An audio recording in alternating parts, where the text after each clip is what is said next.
आपण मैंने समस्ते जानिकी खुशी हे केन्दुझर आराध्या देवी तथा समग्र भारतवर्षर जगज्जननी माँ तारिणीकर जो मंदिर शिलान्यास उत्सव आसंता रविवार 7 तारिख में शिलान्यास उत्सव लोकप्रिय मुख्यमंत्री द्वारा आपणकर उत्सव शिलान्यास उत्सव प्रतिष्ठा होगा जाऊँगी।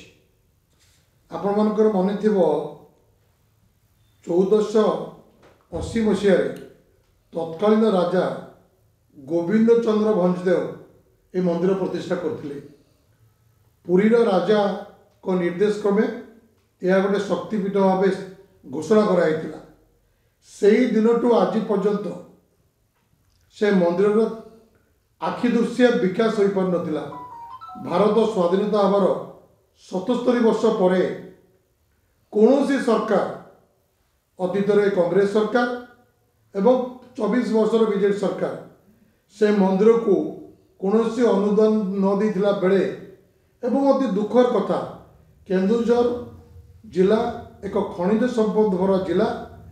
आमर ये डीएमए फंड अच्छी आम चाहिए सरकार अनुदान न आणिकी डीएमए फंड रे आम भव्य मंदिर निर्माण कर दुखर कथा विगत सरकार माने कर खुशीर कथा ए माटीर पुओ ए जिलार विधायक तथा आज लोकप्रिय मुख्यमंत्री समस्त सम्मान्य श्रीजुक्त मोहन चरण माझी निष्पत्ति नेले मो जिलार माँ को मंदिर भव्य मंदिर निर्माण हेबो।